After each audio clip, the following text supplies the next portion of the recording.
यश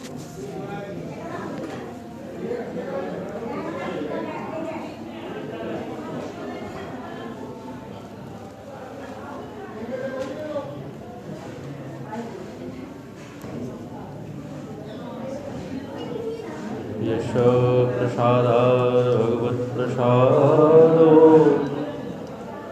यश प्रसादात् नगते कुतोऽपि ध्येयं स्तवन्तस्य सहस्रशन्धं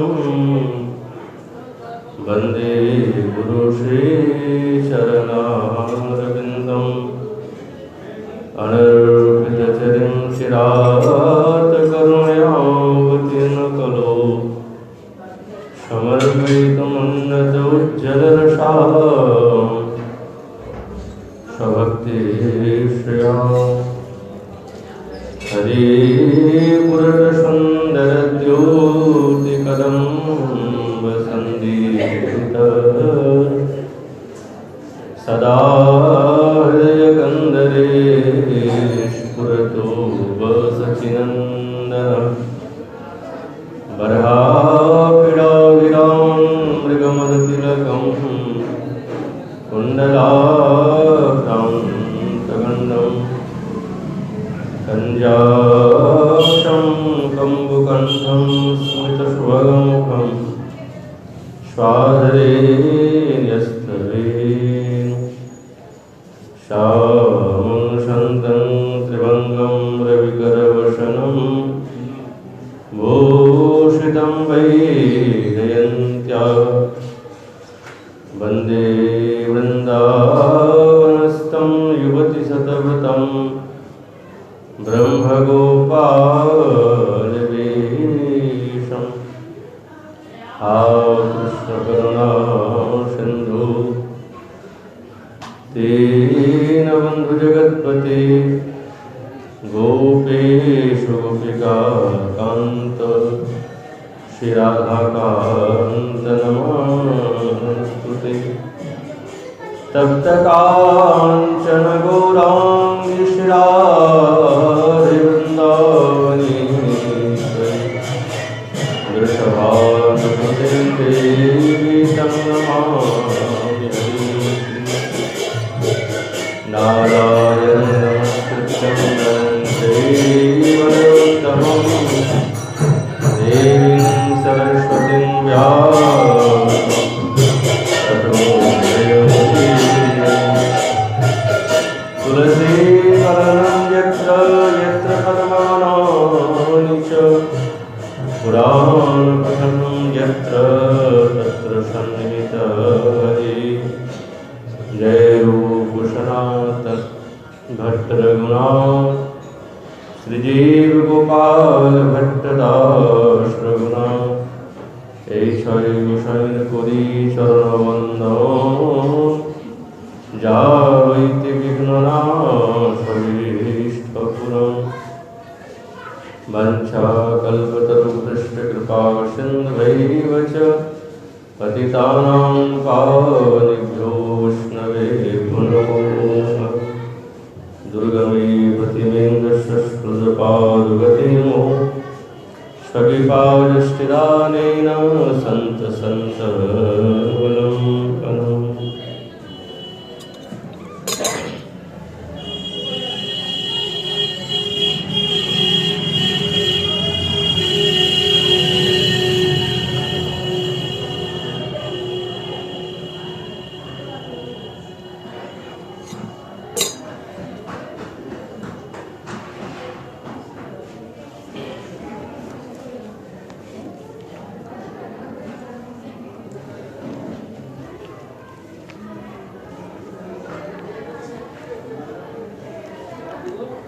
ओम नमो भगवते वासुदेवाय। श्री श्री चैतन्य चरितामृतम् अनर्पितचरिं चिरात् करुणयावतीर्न खलु समर्पयितुमुन्नतोज्ज्वलरसां स्वभक्तिश्रियाम् हरिपुरटसुन्दरद्योतिकदम् सन्दीपितः सदा हृदयकन्दरे स्फुरतु शशिनन्दनः। कलियुग पावन अवतार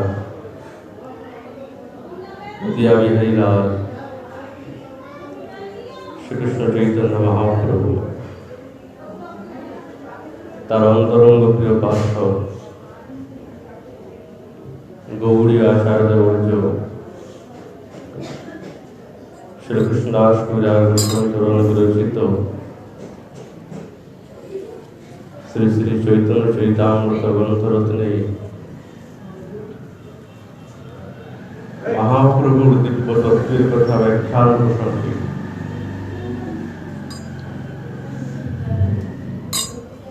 आमादेर आचार्यगणे समस्त दिव्य सिद्धांतेर द्वारा महाप्रभु তিনি কলিবদ্ধ জীবকে উদ্ধার করার জন্য এবং আর যে তার মূল উদ্দেশ্য সেই উদ্দেশ্যের কথা ব্যাখ্যান করতে আমাদের আচার্যগণ সেই সূত্রগুলি বর্ণনা করেছেন। নরোত্তম দাসী কয় গোড়ার সম কেহ নয়, না বলিতে দেন প্রেময়।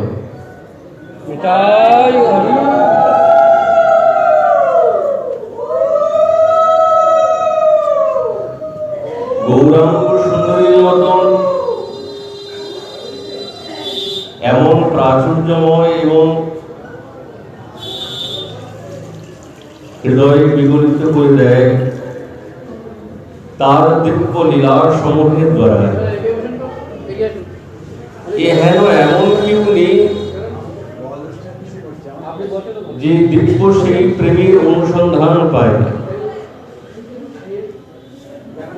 না ভজিতে দেন প্রেমোদয়। কি আশ্চর্যের কথা! ভজন না করলে কি প্রেম পাওয়া যায়? কিন্তু ঠাকুর মহাশয় তিনি বলছেন না ভজিতে দেন প্রেমোদয়। এত শ্রেষ্ঠ দয়ালু গোড়া রায়, তাহলে যার হৃদয়টা কত মহান! তবে তো শ্রীমদ ভাগবতী বর্ণনা করছেন মহাপুরুষতে চরণার বৃন্দম, আমি সেই মহাপুরুষকে বারংবার বন্দনা করি। এই জগতে তো অনেক মহাপুরুষ হয়েছে, কোন তো কমি নেই মহাপুরুষের, কিন্তু মহাংশ্চাসৌ পুরুষশ্চেতি, এই মহান শব্দের তারতম্য এবং বিশেষত্ব এই পুরুষ তো অনেকই আছে, কিন্তু যেই পুরুষের অনুসন্ধান আমাদের আচার্যগণ দিচ্ছেন এই পুরুষ কোন সাধারণ পুরুষের কথা নয়।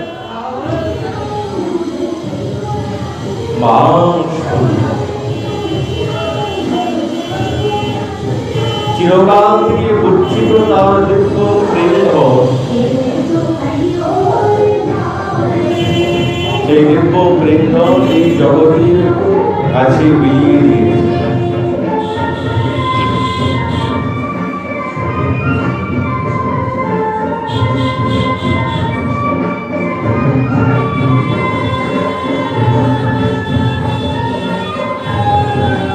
অন্য কোনো অবতারে কিন্তু সম্ভব হয় না।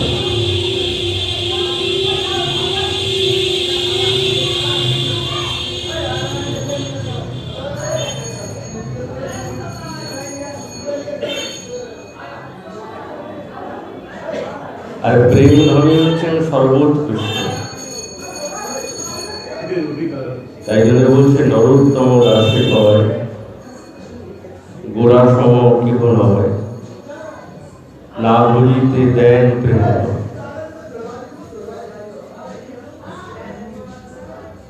এই বৈরাগ্যের সাহায্য নিয়ে তিনি নিজের রূপের দ্বারা এই কলিহত জীবকে উদ্ধার করার আকাঙ্ক্ষা তার জেগেছে। এই জন্য তিনি অবতরিত হয়েছেন। যখন অদ্বৈত আচার্য প্রভু তিনি জগতের স্বরূপটা দেখছেন, মনে মনে ভাবছেন কি দশা, যেই দিকেই তাকায় কেউ ভগবানের চরণ চিন্তন করতে চায় না, ভজন সদন নাই, বিলুপ্ত প্রায়।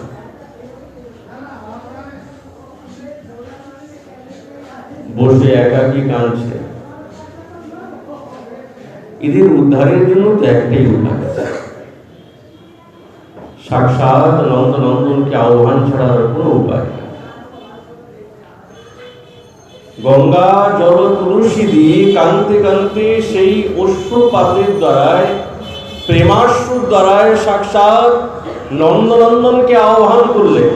প্রভু স্থির থাকতে পারলেন না, তবেই তিনি রাধা ভাব অঙ্গীকার করে অবতীর্ণ হয়েছেন। আর ঠাকুরানীর ভাবটা এই জন্য গ্রহণ করেছেন, স্বীকার করেছেন, তার বিশেষতা সাক্ষাৎ মহাপ্রভু নন্দনন্দনী। কেননা তিনি সেই ব্রজের দিব্য মাধুর্য আস্বাদন করতে চান। কি ভাব নিয়ে? ঠাকুরানীর ভাবই তিনি আস্বাদন করতে চান, তবে তিনি রাধা ভাবটাকে অঙ্গীকার করেছেন। সেই শ্রীকৃষ্ণ চৈতন্য মহাপ্রভু তিনি শচী গর্ভে অবতীর্ণ হয়ে কত লীলা সম্পাদন করলেন।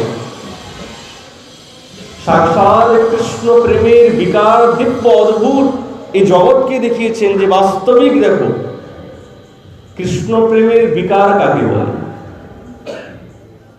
মহাপ্রভুকে প্রকাশ পেয়েছে। তিনি সেই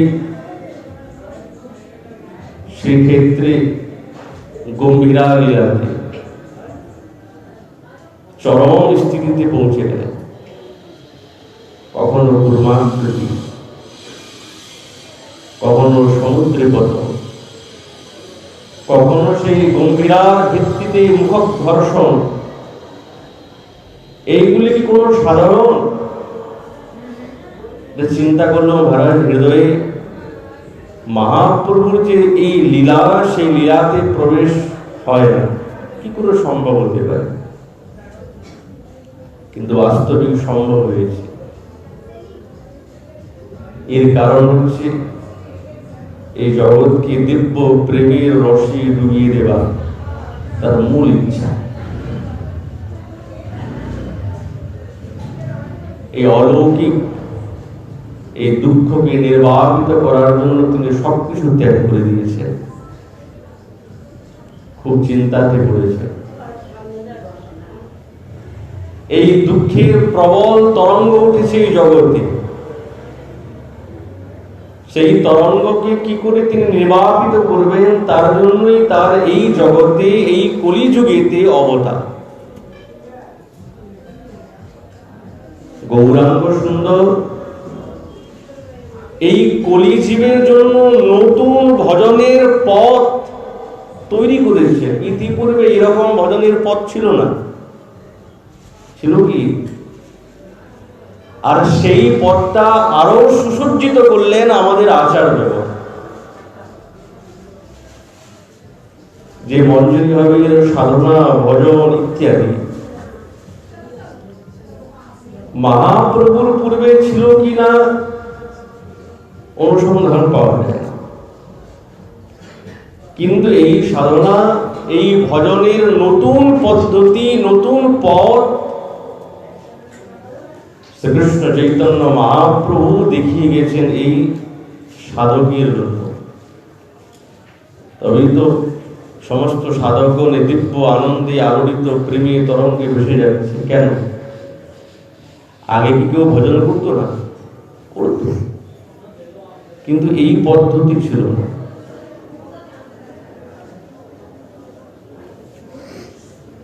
নতুন পথ, প্রত্যেকে দ্বারে দ্বারে গিয়ে সমস্ত জীবকে শিক্ষা দিয়েছে। প্রত্যেকটা জীবের হৃদয় কঠিন, একবারে পাষাণের মতো, ভগবত বিমুখ। তাদের মন ভগবত উন্মুখ করে তুললেন। কোন দিক দিয়ে? বলছে মাধুর্য ভজনের দিকে।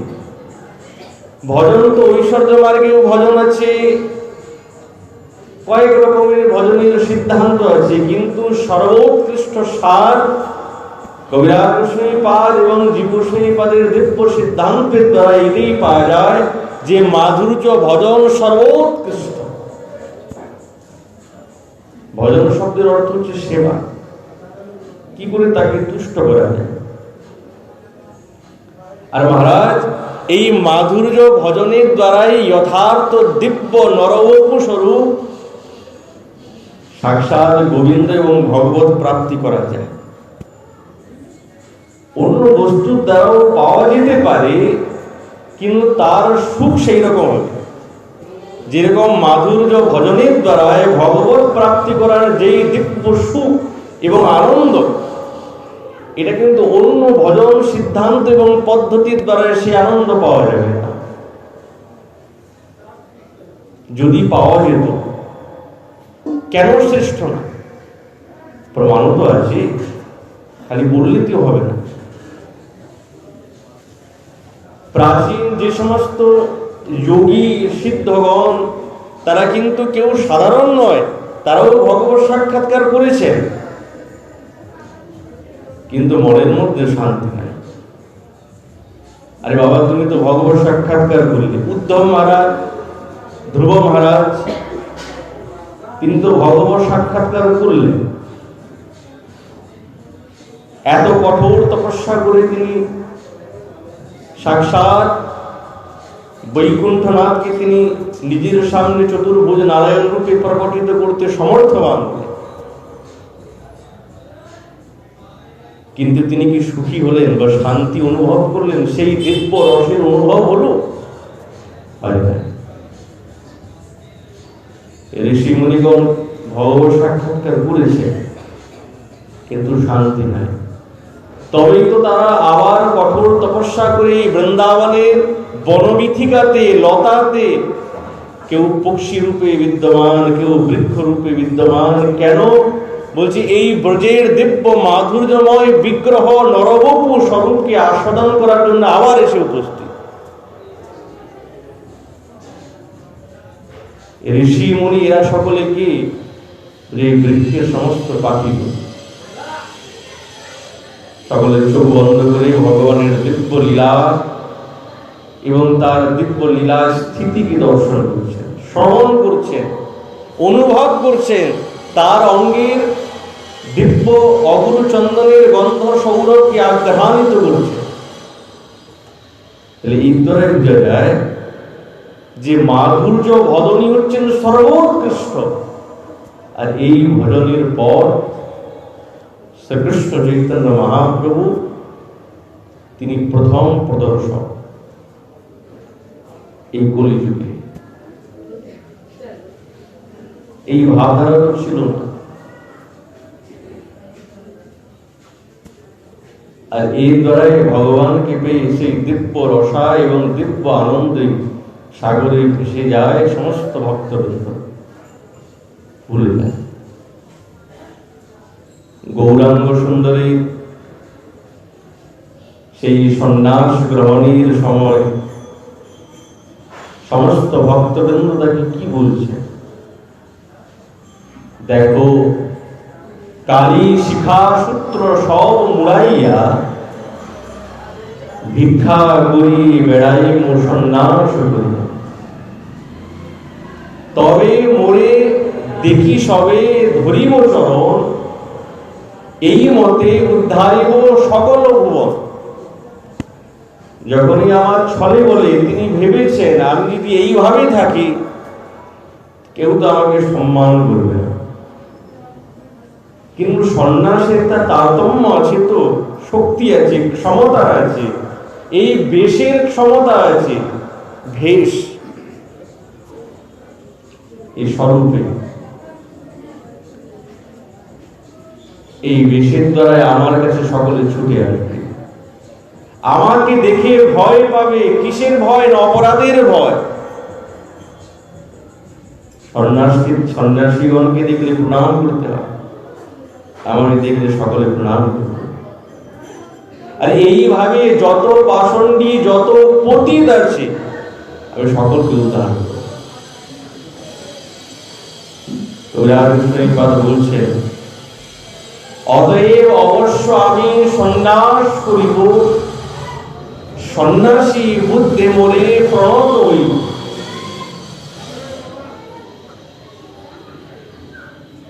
প্রণাম করেন সাধু সন্ন্যাসীকে, এটা কর্তব্য।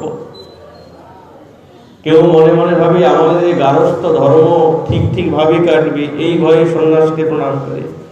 কেউ মনে মনে ভাবে সন্ন্যাসী সাক্ষাৎ ভগবানেরই স্বরূপ। সন্ন্যাস গ্রহণ মাত্রে তার মধ্যে ভগবানের একটি কিঞ্চিত স্বরূপ বিদ্যমান থাকে। ওই যে দেখবেন বলে সন্ত ভগবান,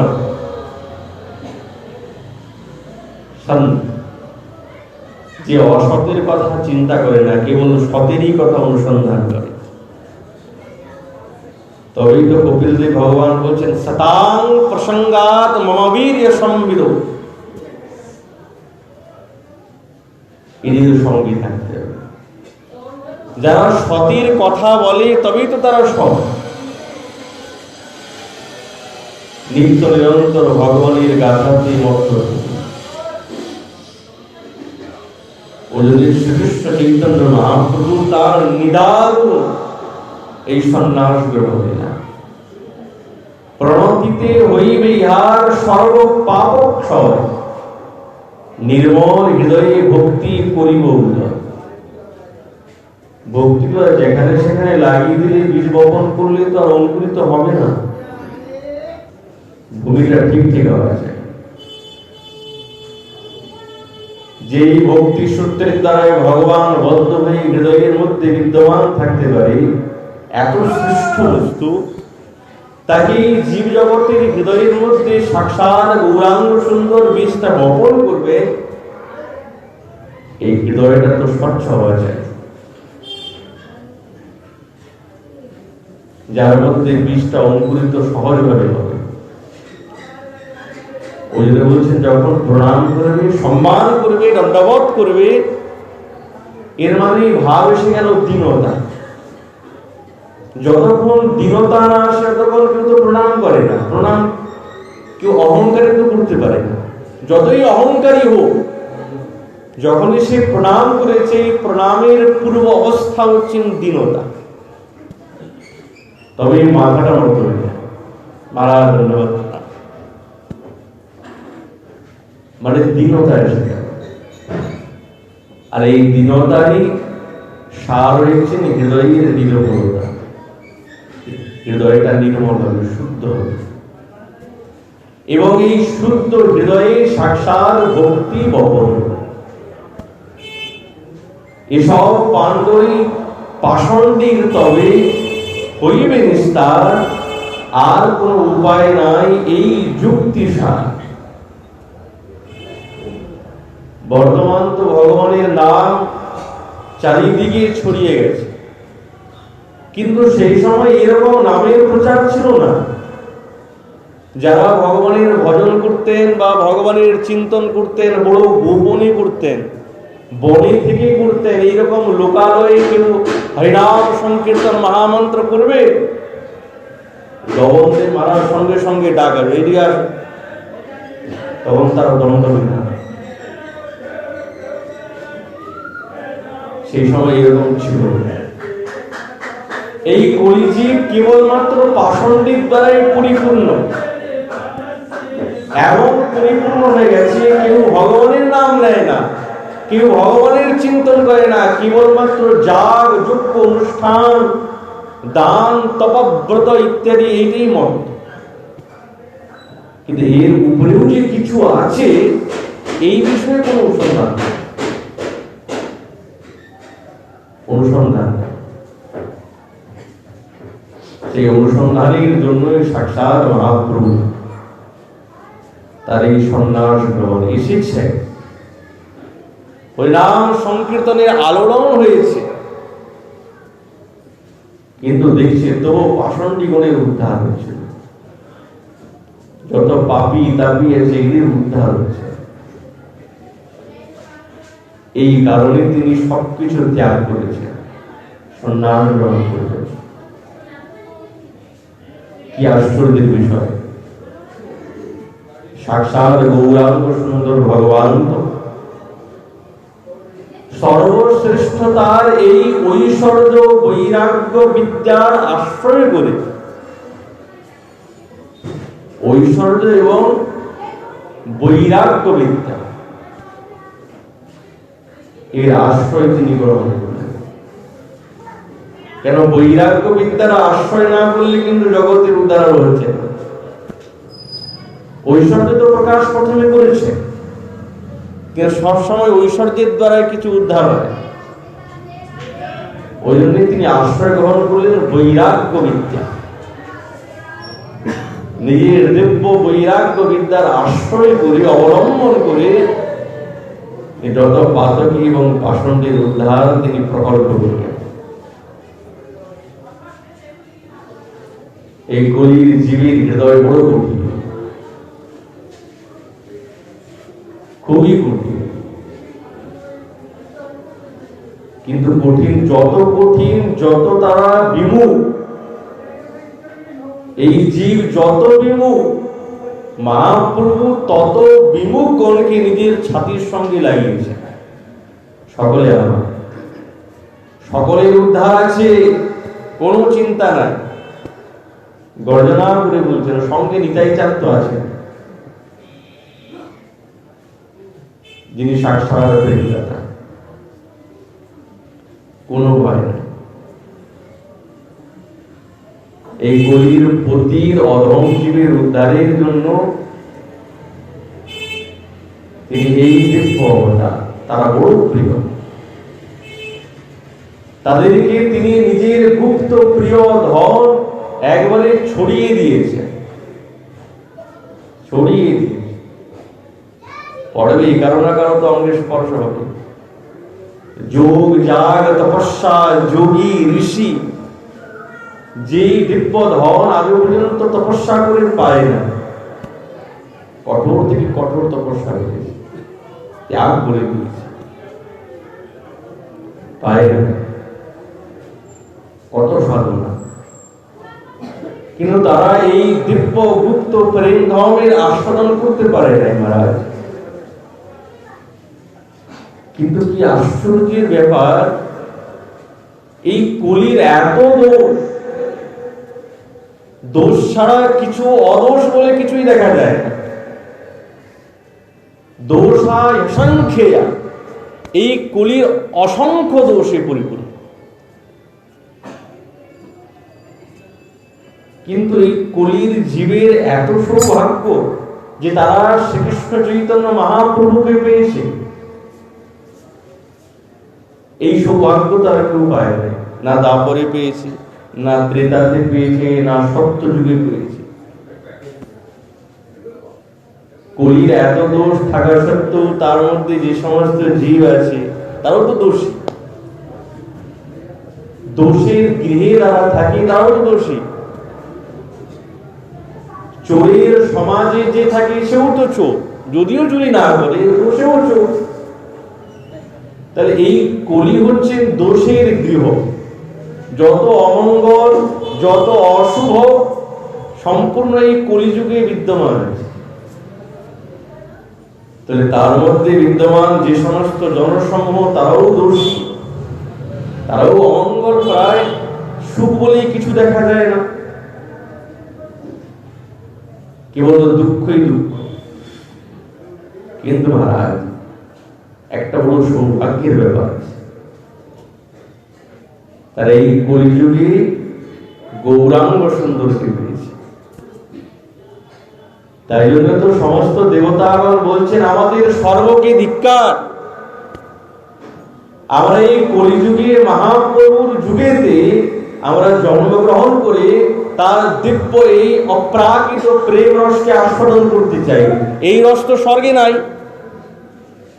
অন্য কোন কুণ্ঠে নাই, কেবলমাত্র এই কলিযুগে ভারতবর্ষে বিদ্যমান, অন্য বর্ষেও নাই।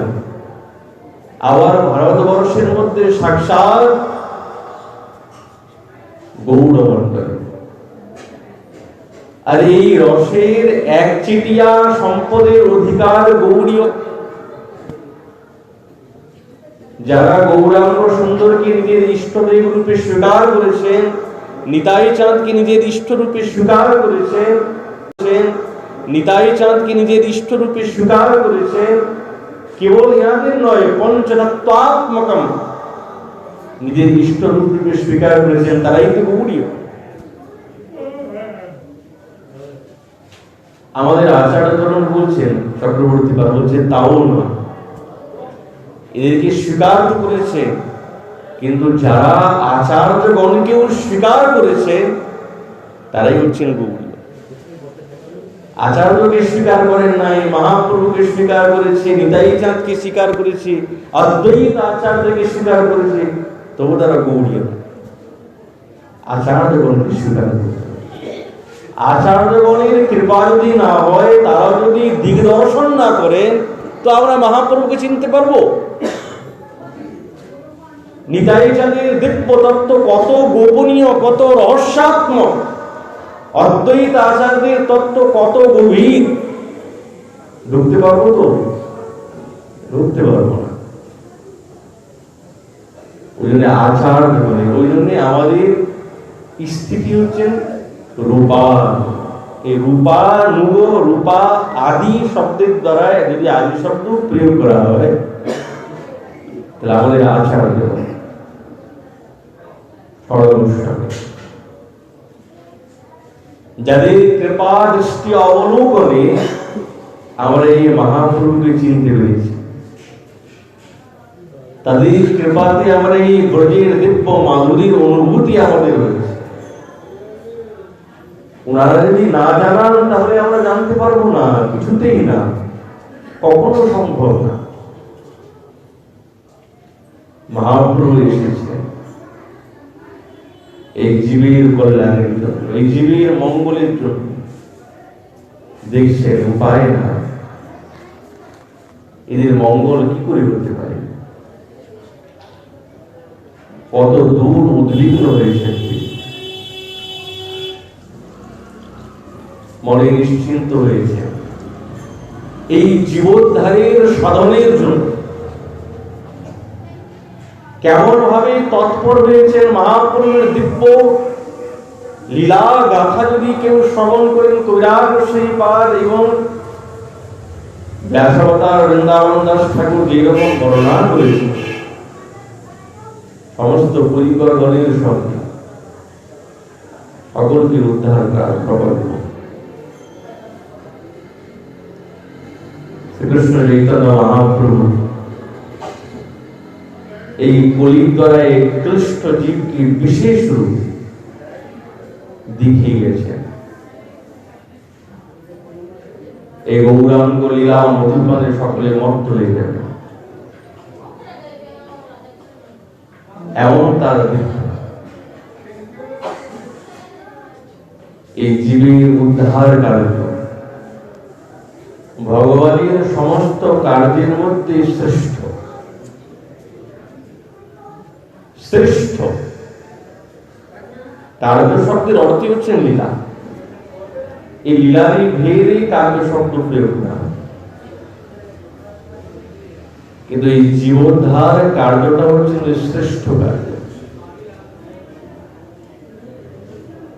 আর যদি কেউ কর্ম বলে, তাও বলতে পারে। ভগবানের যদি কোনো ধর্ম থাকে, তাহলে এই জীবোদ্ধার কর্মটাই হচ্ছে শ্রেষ্ঠ ধর্ম। চক্রবর্তী পাদ শ্রেষ্ঠ বদলে বলেছে যেহেতু ভগবানের তো কর্ম বলে কিছু নাই, যদিও কোনো কর্ম থাকে তাহলে এই কলিহত জীবের উদ্ধার কর্মটাই হচ্ছে শ্রেষ্ঠ ধর্ম, সেটা তিনি সুসম্পন্ন করেছেন, তিনি সেই ধর্ম পালন করেছেন। সাক্ষাৎ লীলাময় ভগবানকে এই জগতে বহুবার আসতে হয়েছে, একবার নয় কতবার, প্রত্যেকটি যুগে একবার নয়, যুগাবতার আছে, লীলাবতার আছে, গুণাবতার আছে, নানা রূপে তিনি অবতীর্ণ হন। বর্ণনা করেছেন পরিত্রাণায় সাধুনাম বিনাশায় দুষ্কৃতাম ধর্ম সংস্থাপনার্থায় সম্ভবামি যুগে যুগে। ভগবান বলছেন, হে অর্জুন, পরিত্রাণায় সাধুনাম, ত্রাণে ভয়হীন, এবং অধর্মকে নষ্ট করার জন্য, অসৎ ব্যক্তিকে নষ্ট করার জন্য, ধর্মকে স্থাপন করার জন্য আমি যুগে যুগে অবতীর্ণ করি। তাহলে কলিযুগেও তিনি এসেছেন? বলছে হ্যাঁ এসেছেন, কিন্তু অন্য অন্য যুগে তিনি যখন এসেছেন না, অস্ত্র শস্ত্র ধারণ করেছেন, সুদর্শন চক্র, অস্ত্র, তীর, ধনু, কৌমুদকী গদা, এই সমস্ত অস্ত্র শস্ত্রের দ্বারায় অসৎ ব্যক্তিকে সংহার করে আর ধর্মকে সংস্থাপন করেছে।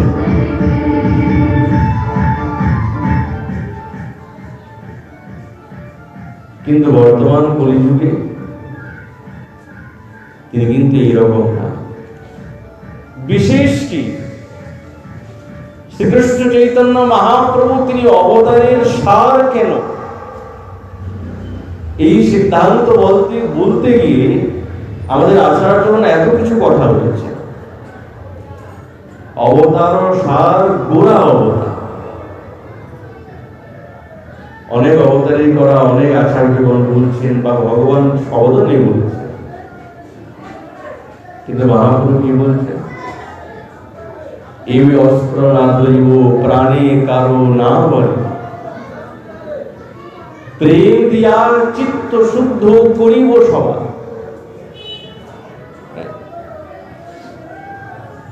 কত বড় শ্রেষ্ঠতাই কি সাবার বিষয়?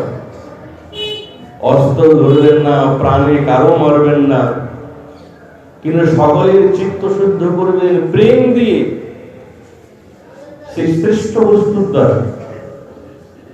বোঝা হ্যাঁ মহারাজ, শ্রেষ্ঠ বস্তুর দ্বারা তিনি এই জগৎকে উদ্ধার করেছেন, তার নামই হচ্ছেন প্রেম। ওই জন্য বলছেন মনশিক্ষাকে, গৌরাঙ্গ সুন্দরের ভজনে আমাদের আকৃষ্টতা কেন? আমরা তো অন্য ভগবত স্বরূপেরও ভজন করতে পারি। বলছে ভজন তো গৌরীয়দের ভজন হচ্ছেন যুগল উপাসনা, তাহলে যুগলের উপাসনা করলেই হয়, মহাপ্রভুর ভজনা করতে যাবো কেন? বলছে ওইটা পদ্ধতি না, ওইটা পদ্ধতি নয়। যুগলের উপাসনার অনুসন্ধান দিয়েছে কে? কে দিয়েছে? মহাপ্রভু দিয়েছেন, এবং সেই উপাসনার পদ্ধতি মহাপ্রভু দিয়েছেন। ভজন তো আগেও করতো, সখ্য, বাৎসল্য, দাস্য, মধু ইত্যেষাং মধ্যে মাধুর্য পরা। জীবগোস্বামী পাদ বলছে মাধুর্য ভজনটাই হচ্ছে সবার, এগুলো শ্রেষ্ঠ। কেউ সখ্যভাবে ভগবানকে ভজন করছেন, কেউ বাৎসল্য ভাবে করছেন, কেউ দাস্য ভাবে করছেন, মধুর ভাবে করছেন। কেউ কারোর থেকে কম নয়, কেউ কম নয়, কিন্তু তিনি বলছেন কীর্তিসাং মধ্যে মাধুর্য পরা, শ্রেষ্ঠ, এর উপরে কেউ নাই। এগুলো শ্রেষ্ঠ আছে, কিন্তু এদের থেকেও শ্রেষ্ঠ হচ্ছে মাধুর্যের কথা, তার উপরে কিছু নাই। গৌরাঙ্গ সুন্দর চিনিয়ে দিয়েছে, তিনি আমাদের আদি ইষ্ট, ওদের তার ভজনাই আদি। বৃন্দাবনের যাবতীয় ভজনে প্রবেশ করতে গেলে মহারাজ আগে গৌরচন্দ্রিকা করতে হয়। কেন করতে হয়? ওই হচ্ছেন পথ, ওই দিক দিয়ে ঘুরে আসতে হয়। দেখবেন কুটার গোস্বামী পাদ, আমাদের আচার্যগণ প্রথমেই যে কোনো গ্রন্থ রচনা করার পূর্বেই গৌরচন্দ্রিকা করেছে। গৌরচন্দ্রিকা ছাড়া কিন্তু এই ব্রজলীলার অনুভূতি কিছুতেই হবে না, কোনোদিন হবে না। যদিও কেউ করে তাকে বলা হয় ধৃষ্টতা। করতে পারবে না এমন কিছু নয়, কিন্তু যদিও কেউ করে তাকে বলে ধৃষ্টতা। এরকম জায়গা সেই অনুভূতি, সেই স্ফূর্তি প্রাপ্ত হবে, সেই রস হবে না।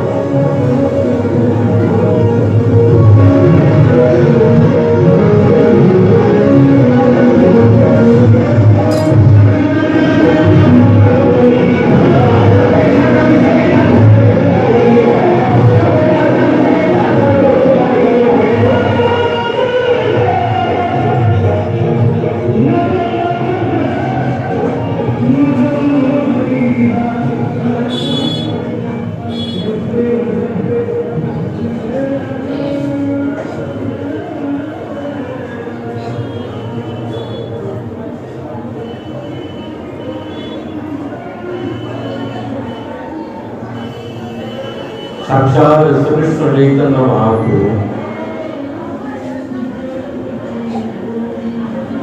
এই গৌরাঙ্গ অবতারে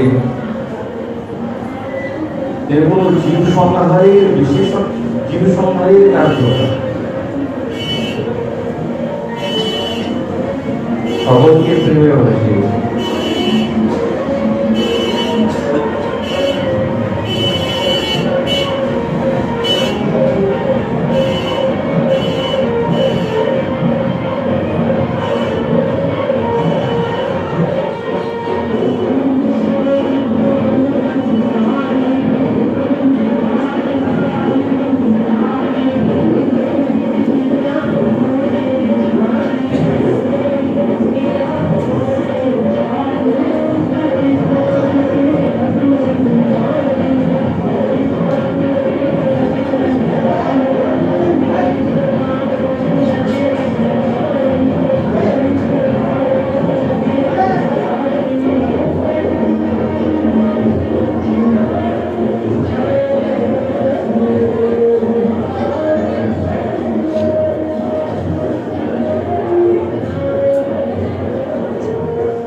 সাক্ষাৎ প্রভু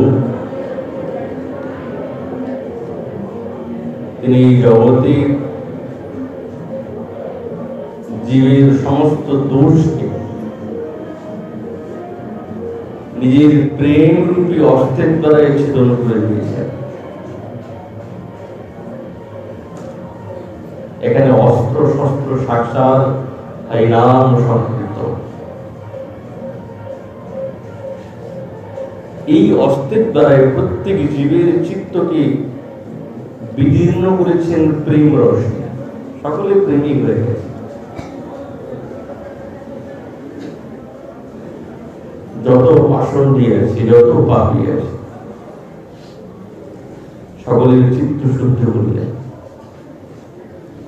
এই জন্য হচ্ছেন গৌরাঙ্গ সুন্দর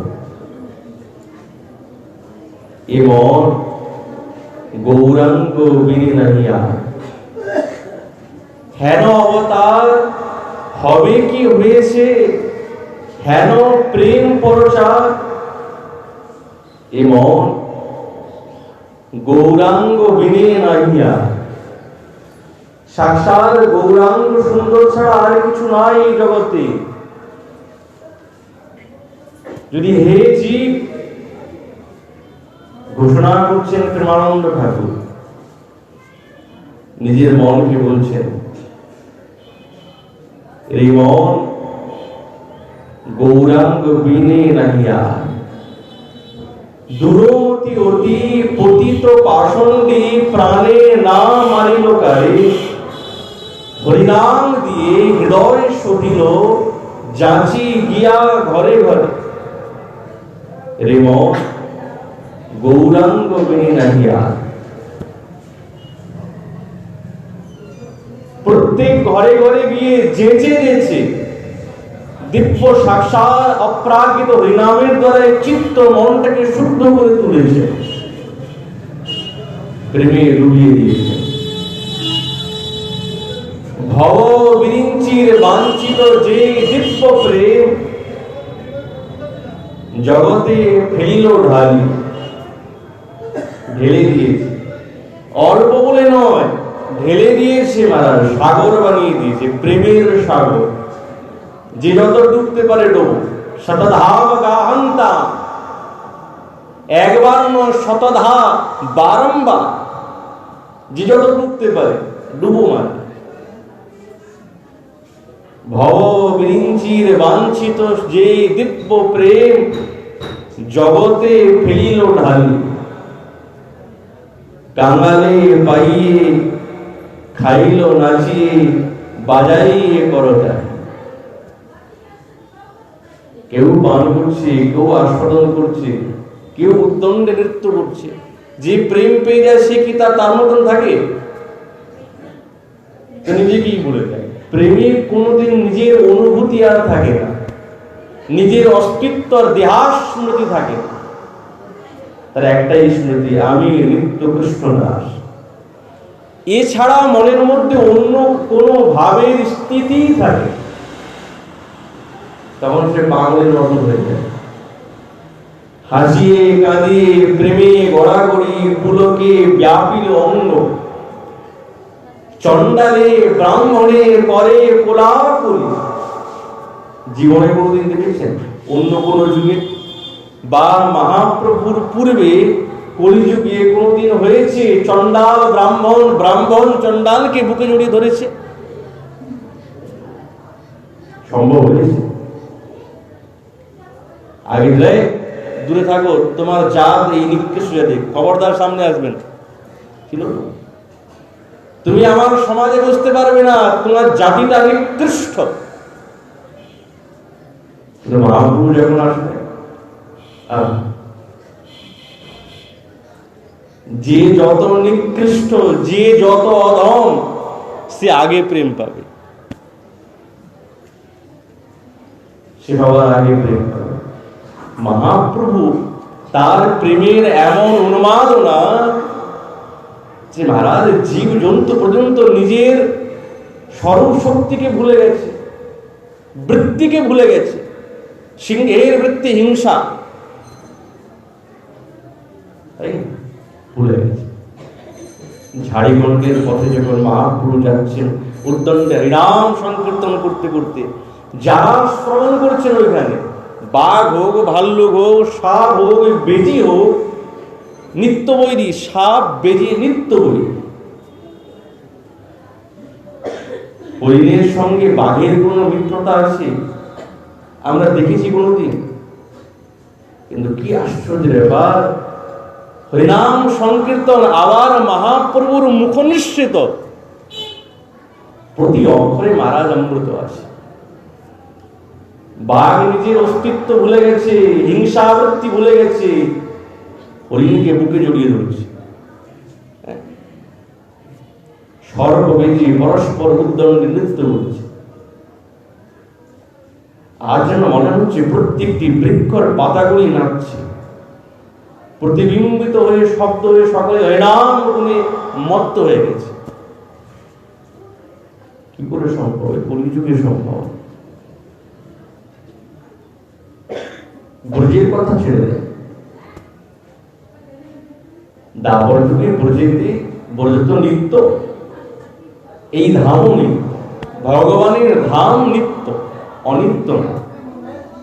কিন্তু কখনো এই পর্দার আড়ালে থাকে, কখনো পর্দাটা খুলে যায়, কিন্তু এই জিনিস নিত্য। কিন্তু মহাপ্রভু এসে যখন এই কলিযুগে দিব্য নামের দ্বারা এই জগৎকে ভাসিয়ে তুললেন না, চণ্ডালে ব্রাহ্মণে করে কোলাকুলি, আহা বুকে জড়িয়ে ধরেছে, বুকে জড়িয়ে ধরেছে। কবে বা ছিল এ সঙ্গ, এটা দেখা যায় না। ডাকিয়ে হাঁকিয়ে খোল করতালে, গাইয়ে ধাইয়ে ফিরে মৃদঙ্গ বাজছে, ঝাঁঝ মজিরা সব বাজছে, কেউ করতাল বাজাচ্ছে। মহাপুরুষ সমস্ত পরিকরের সঙ্গে হরিনাম সংকীর্তন করতে করতে মহারাজ যেই দিকে যাচ্ছে সেই দিকে হাওয়াতে যেখানে যত দূর এই শব্দ ব্রহ্ম প্রবেশ করছে, যার কর্ণের মধ্যে প্রবেশ করছে, শব্দ ব্রহ্ম অমৃত তো কর্ণের দ্বারা হৃদয়ে যার প্রবেশ করেছে, এই চিত্ত হৃদয়টাকে যার দূষিত, এই নানা চিন্তা করতে করতে, বিষয়ে চিন্তা করতে করতে কালা হয়ে গেছে, তো এই হরিনাম সংকীর্তনের দিব্য শব্দ ব্রহ্মরূপী কর্ণ বিবরে প্রবেশ করা মাত্রে হৃদয় চিত্ত শুদ্ধ হয়ে যাচ্ছে। তখন তারা মনে হচ্ছে, আহা জীবনটা বেকার চলে গেল, দেখি একবার হরিনাম আরম্ভ করি। ডাকিয়ে হাঁকিয়ে খোল করতালে, গাইয়ে ধাইয়ে ফিরে দেখিয়া সমন তোরাস পাইয়ে কপাট হারিল দ্বারে। এতির ভুবন আনন্দে ভরিল, উঠিল মঙ্গল শোর। মহাপ্রভু এসেছেন, তিনি হরিনামের উত্তাল তরঙ্গ নিয়ে এসেছেন, প্রেমের বন্যা নিয়ে এসেছেন। মহাপ্রভু নিতাই চাঁদ অদ্বৈত আচার্য ঠাকুর, তিনি ভান্ডারী। এই তরঙ্গে কে ভাসবেন? খুব মঙ্গলের স্বর উঠেছে, আর চিন্তা নয়, আর কোন চিন্তা নেই, আমাদেরও চিন্তা নেই। কেন? আমরা বড় সৌভাগ্যবান, আমরা এই কলিযুগে আমাদের জন্ম হয়েছে। কেন? এই যুগে সাক্ষাৎ শ্রীকৃষ্ণ চৈতন্য মহাপ্রভু রাধাভাব অঙ্গীকার করে সেই নন্দনন্দন তিনি এসেছেন। কিন্তু সিদ্ধান্তে এবং পথ আমাদের ঠিক করতে হবে। কহে প্রেমানন্দে এমন গৌরাঙ্গে রতি না জনিবিল তোর রেমন, গৌরাঙ্গ বিনে নাহি আর। গৌরাঙ্গ ছাড়া আর কেউ নেই। নিজের মন কি বলছে? উনি তো কাউকে শিক্ষা দেন নাই, ওই শিক্ষাটা নিজের মন কি বলছে। আর এই মন হচ্ছে ইন্দ্রিয়ানাং মনঃ রাজা, সমস্ত ইন্দ্রিয়ের রাজা হচ্ছে মন। যদি মনকে বোঝানো যায়, হাত জোড়ে করে মহারাজ, গৌরাঙ্গ ছাড়া আর কিছু নাই।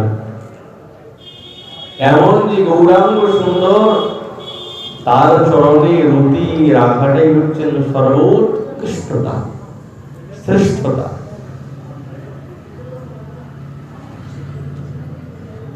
মহাপ্রভু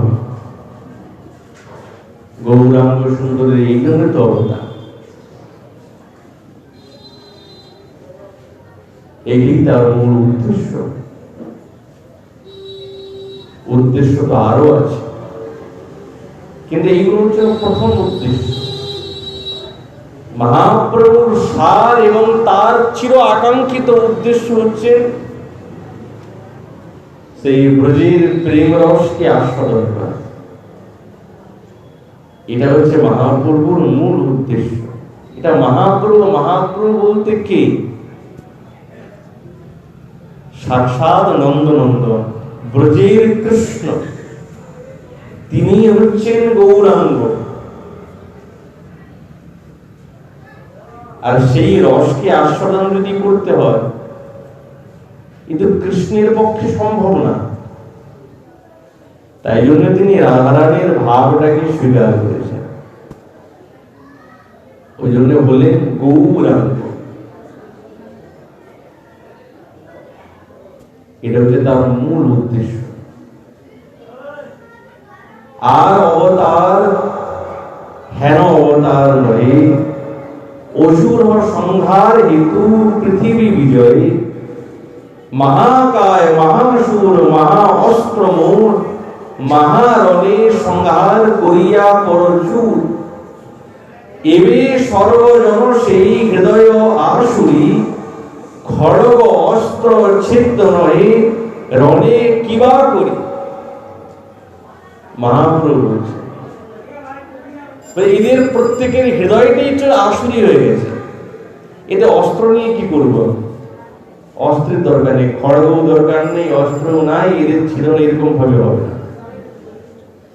নাম গুণ সংকীর্তন বৈষ্ণবের শক্তি, প্রকাশ করিব আর নিজ প্রেম ভক্তি। এই মতে কলি পাপ করিব সংহার, সবে চলো আগে পাছে না করো বিচার।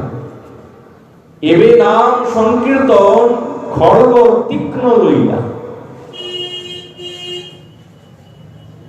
খড়গ আমরা এই জগতে অনেক দেখেছি, অনেক শুনেছি,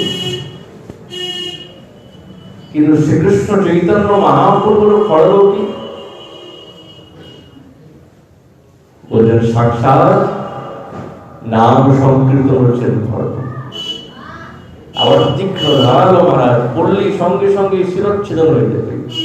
বলছে উনি কারো শিরচ্ছেদন করার জন্য এই খড়গ নেন নাই। আর এই খড়গটি রক্তপাত হয় না, এই খড়গটি রক্তপাত হয়। অন্তর আসুর জীবের ফেলিব কাটিয়া, যদি পাপী ছাড়ি ধর্ম দূরদেশে যায়, মোর সেনাপতি ভক্ত যাইবে তোথা।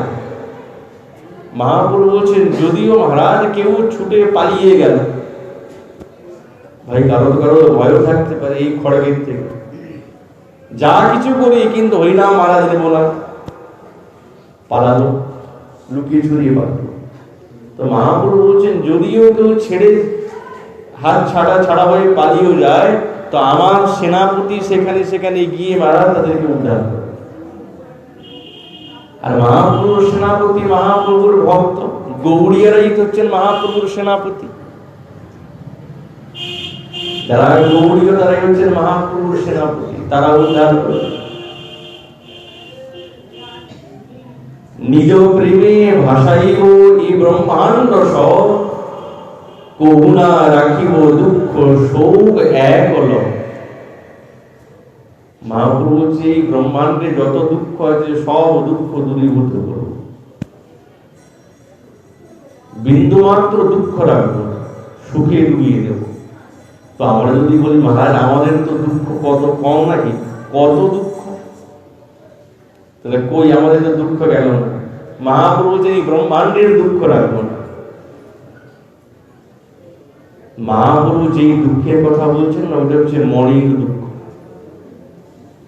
আর আমরা যেটা উপভোগ করছি এটা হচ্ছে দেহের দুঃখ। দেহের দুঃখ, যতদিন দেহ থাকবে ততদিন দুঃখ থাকবে, ততদিন ক্লেশ এবং কষ্ট থাকবে। কিন্তু যেদিন আমাদের মানসিক সুখের অনুভূতি হয়ে যাবে, সুখ আছে কিন্তু মানসিক, কিন্তু সেই মানসিক সুখের যেদিন অনুভূতি হবে সেদিন আর এই দৈহিক সুখ আর আমাদেরকে কষ্ট দিতে পারবে না। আমাদের অনুভূতি নাই, তাই জন্য আমরা কষ্ট পাই। মহাপ্রভুর যুগে আবার দুঃখ কোথা থেকে আসবে? কিসের দুঃখ? মহাপ্রভুর যুগে, গৌড় যুগে কোনো দুঃখ নাই। তিনি প্রেম দিয়ে ভাসিয়েছেন। মহাপ্রভু এই সমস্ত জীবের উদ্ধারের প্রকল্পে তিনি অবতীর্ণ হয়েছেন। আমাদের আচার্যগণ কত সিদ্ধান্তের দ্বারা এটি প্রতিবর্ষী রসের কথা রয়েছে। এই বলে আমাদের ভাগবতী কথা এইখানে বিশ্রাম। মহাপুরুষে পাহলে আগামীকাল আবার এই বিষয়ে আলোচনা হবে। গীতা